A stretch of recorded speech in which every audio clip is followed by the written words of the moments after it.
Welcome to the Workology Podcast, a podcast for the disruptive workplace leader. Join host Jessica Miller-Merrell, founder of Workology.com, as she sits down and gets to the bottom of trends, tools, and case studies for the business leader, HR, and recruiting professional who is tired of the status quo. Now here's Jessica with this episode of Workology. Welcome to the Workology Podcast, sponsored by Ace the HR Exam and Upskill HR. These are two of the courses that I offer for HR certification prep and recertification for human resources leaders. You can learn more about these courses at Workology.com. This podcast is part of a new series that I'm calling HR Basics. It's where we cover common yet complicated topics within the world of HR. And for the HR Basics series, I'm tapping into the HR consultant brain trust to guide us in these very complex areas of our field within HR. In every single episode of the HR Basics series, we're talking to these consultants who support clients and customers, providing consulting, advising, and other support services for businesses of all sizes and all industries. In this episode, we're talking about HR audits. An HR audit is a comprehensive review of an organization's human resources policies, practices, and procedures and systems. The purpose of an HR audit is to identify areas of improvement, ensure compliance with labor laws and regulations, and assess the effectiveness of HR functions. This process can include evaluating recruitment and hiring practices, employment records, performance management systems, compensation and benefits programs, and overall organizational culture. An HR audit helps organizations minimize risks, enhance HR operations, and align these strategies with the business goals. Do we love to do them? No, we don't. Are they time-consuming? Definitely. Are they necessary? Absolutely. That's why many companies rely on consultants to support in these areas of HR audits. Before I introduce our guest today, I do want to hear from you. Please comment the word podcast on my pinned Instagram post over on @Workology blog to ask questions, leave comments, and make suggestions for future guests. I want to hear from you. Today's podcast guest is Penny McNerney. She's an SPHR, SHRM SCP, HR consultant, and founder of Total Circle HR.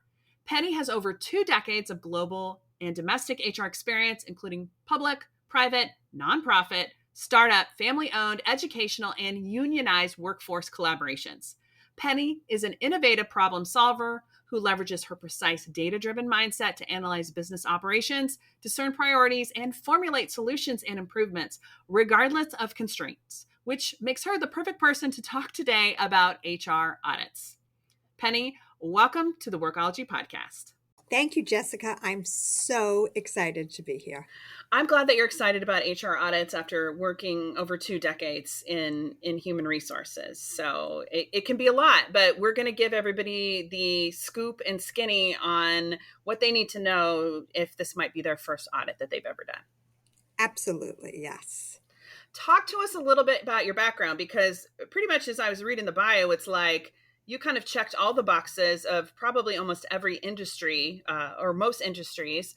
So how did you get into HR, and then what led you into consulting? Yeah, so interesting background about me. I didn't start in HR. I started out in operations. I didn't even like HR. They were back then, way back then, they were my blocker. And I just went from a nonprofit to family owned and then into big box retail, where my career took off in HR. And I do everything from talent acquisition to employee relations, strategic HR planning. And I realized that my passion was in helping those organizations grow and have a positive workforce and stay out of legal trouble. I made the decision in March of 2023 that I wanted to go out on my own. I stepped out of corporate America, and I really wanted to help that small to medium business sized organization that didn't have that dedicated HR. They didn't need a full-time person, but they needed somebody to help them. I love that. And recent. relatively Yes. speaking, into the consulting world. That's great. Yes. What is your approach to coaching and consulting, and maybe give us some perspective about how you work with business leaders? Yeah, I mean, it's all about collaboration and customization, because even though HR is HR and there are laws that we all have to follow, there's also not one size fits all in organizations. So you have to build that trust, you have to build that collaboration, and a lot of it, I'm just listening to my clients. It's really taking it in, listening to them, doing an assessment to see where that business is and where in HR they want to go. So it's about empowering the leaders because they don't have that full-time HR, providing them with actionable insights and tools that they can implement to drive meaningful change and really help their organizations grow and be productive. I love that. And I love that you're coming in as a partner there to support as that subject matter expert in human resources. I feel like coming in as a consultant is a lot easier than being that HR person in the organization, just because you're the de facto expert and people Mhm. are looking to you for direction and insights. Exactly, exactly. And I find from being an HR consultant, you could be so much more objectable. You're so much because you're there to provide that guidance and support. Let's jump right into our topic for today, which I mentioned is HR audits. It's something that I feel like can be really challenging, and you're getting ready to work on an incredibly challenging audit, and we can talk a little bit about Mhm. that. But walk us through, what is your approach to an audit as an HR consultant? Yeah, I mean, audits can be so daunting, but they're such an invaluable tool for ensuring that an organization's HR practices are compliant, efficient, and aligned, once again, with that overall strategy. My approach would always begin with a thorough understanding of the organization's specific concerns, like what is actually going on and their objectives and the areas that they feel most vulnerable about. From there, I conduct a comprehensive review of all HR policies, procedures, documentations, practices. What are we actually doing on a day to day? And the audit, it's important to point out, it's not about just non compliance, though that is crucial. It's about identifying opportunities for improvement that can enhance the effectiveness of the HR function. So, again, I aim to always provide a clear, actionable report that includes both concerns and recommendations for improvement and then transforming that business. That's so great. Not just about non-compliance. I mean, a lot of it is, but there are a Right. lot of other moving parts. What do you think gets people tripped up the most when it comes to an HR audit? I think it's about inadequate documentation. Like they don't know where to store things. Like, let's just keep this with this. Let's keep medical. Let's keep our I-9s. So it's really about how do we document, where do we put it? Another, employment laws, they're always changing. I mean, the exempt, non-exempt just changed. It's going to change again in January. So what are we doing? So for smaller businesses, when they don't have that dedicated HR, this can be really challenging. So also, many organizations struggle with ensuring that HR practices are fully aligned with their business strategy. HR has to connect the whole business. So when we do an HR audit, it often reveals where HR is not effective, supporting the company's broader goals, and then addressing the gaps that can be crucial for long-term success. You mentioned employment laws. I think that that's really important. The other area that I feel like gets overlooked and comes up for me when I've done audits in the past is document storage, because Mhm. everything has different rules on what needs to be stored, how long, payroll versus applications, and Mhm. it's different for different places. Yes, absolutely. And each state has their own legality when it comes to that. So often companies, especially small companies, they don't know. They're just going to go, oh, well, this one might be better for the employer. And it often defaults to what's better for the employee. Let's take a reset. This is Jessica Miller-Merrell, and you are listening to the Workology Podcast, powered by ACE, the HR Exam and Upskill HR. I'm talking with Penny McNerney, HR consultant and founder of Total Circle HR. Head on over to my Instagram. It's at Workology Blog, and comment podcast on my pinned post there. Ask questions, leave comments, and make suggestions for future guests. I want to hear from you. Let's talk about part of the HR audit that I feel like is, I don't know, the most challenging, and that's I-9s.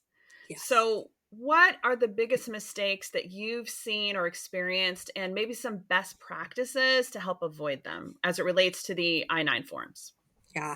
I mean, the I-9 it's compliance in an area where seemingly small errors can lead to significant legal and financial repercussions. The most common mistakes I've encountered include incomplete or incorrectly, this is important, completed forms, failing to verify documents within the required 3 days. You have 3 days from hiring, and neglecting to re-verify when something expires. So if you have somebody on a visa and their documentation expires, you have to go back in and you have to recertify this. A lot of times what I see is employees, they just write on the form. They don't write it correctly. They don't put the right dates. They cross out. That is one of the biggest mistakes is you'll see if it's handwritten, they cross out. And that will get you into legal problems. They have now systems like E-Verify, but I can tell you, E-Verify, because it happened, and I've been doing this a long time, you can input the numbers incorrectly from somebody's documentation, and it will spit out that they are not verified to authorized to work in the US. But what companies don't realize is there's a fine. So if you have an I-9 audit, violations range anywhere from $281, which might seem small, to $2,789. And for small businesses, that's a lot of money. So it's really, really important to do training on how to properly fill out I-9s.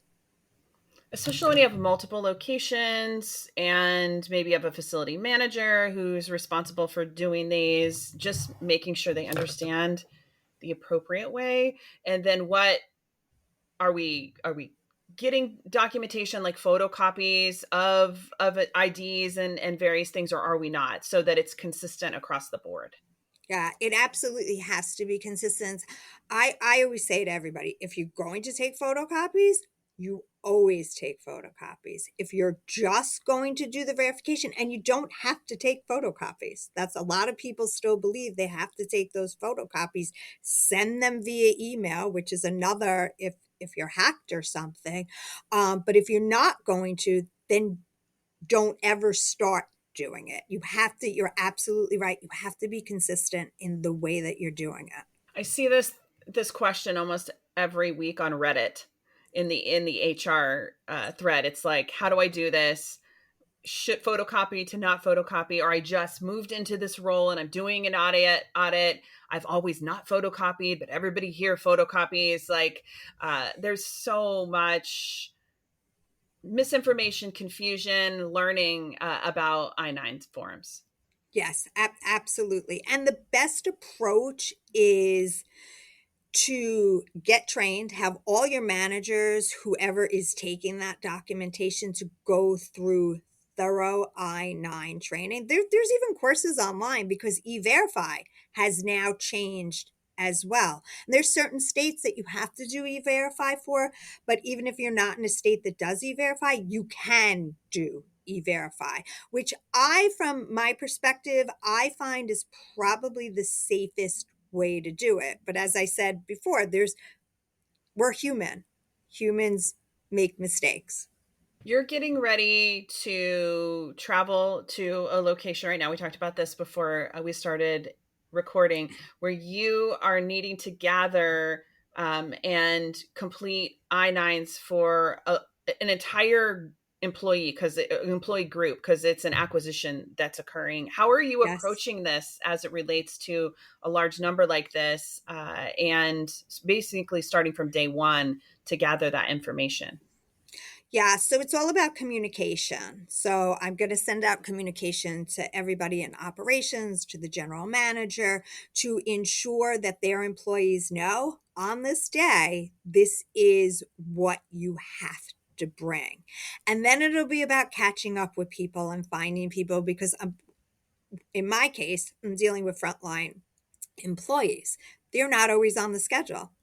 I'm not always going to be there. So then it is about training the managers so that when HR isn't there, they can do it. But really, it's about communication, especially in an acquisition, to make sure that when somebody's scheduled, they know they have to bring their proper I-9 documentation. And then it's just one by one, sitting with everybody.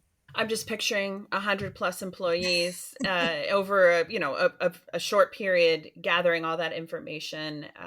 So I feel like this qualifies you for a number of reasons to be a pro, because that Yes. communication piece, gathering that information, educating and training the on-site managers and leaders is going to be crucial to continuing to be in compliant and for the systems and processes for these I-9s to be the same.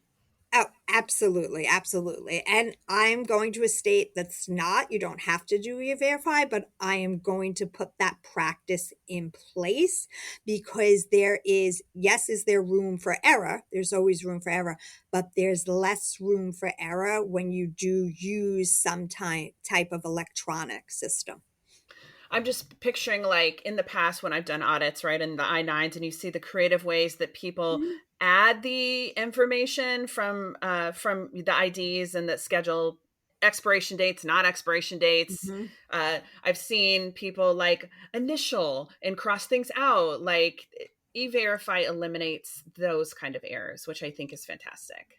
Yes, absolutely. And again, when I've done audits, I've seen the same thing. I've seen where it says organization name, somebody puts their personal name, where it says FEIN, when it says start date, they're like, "Oh, when did the employee start?" Because remember, the most important thing also is you have 3 days, which is not a big window.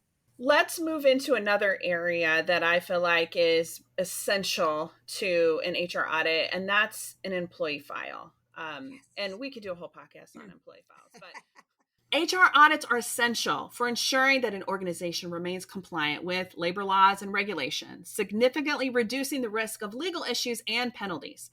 They all play a critical role in risk management by identifying potential vulnerabilities in HR practices, such as gaps in employee relations or data security. By addressing these concerns proactively, organizations can avoid costly mistakes and maintain a safe, fair workplace environment. Beyond compliance and risk management, HR audits also enhance operational efficiency and strategic alignment. They uncover inefficiencies or outdated processes and allow organizations to streamline those operations to improve productivity. Additionally, audits ensure that HR practices are in line with the organization's strategic goals, and this is vital for effective workforce management. By regularly conducting audits, companies can improve employee satisfaction, retention, and overall competitiveness in the marketplace. Having some insight into what an HR audit looks like in practice can help us gain experience, which is why I appreciate Penny's insights on the podcast today. I believe it's our responsibility to talk with HR experts in the places and spaces like this one. HR consulting is so much more than training. It's hand-holding, it's education, it's communication, structured learning, systems, advising, counseling, and more. I personally have learned so much from HR consultants throughout my career, and I appreciate Penny's insights and sharing her expertise and experience with us today on the podcast. Comment podcast on my pinned Instagram post over on my Instagram account at Workology Blog. Ask questions, leave comments, and make suggestions for future guests and topics. I want to hear from you. I also want to take a moment to thank you for joining the Workology Podcast. It's sponsored by Upskill HR and ace the HR exam. The full long hour episode of the podcast interview and conversation with Penny McNerney on HR audits is available exclusively for my Upskill HR members. We have over 100 hours of personal and professional development, webcasts, videos, and podcast interviews like this one, and they're all pre-approved for HRCI and SHRM recertification credits. Head on over to upskillhr.com to sign up and listen to the extended version of this podcast. This podcast that you're listening to right now is for the disruptive workplace leader who's tired of the status quo. My name's Jessica Miller-Merrell. Until next time, you can visit Workology.com to listen to all our previous Workology podcast episodes.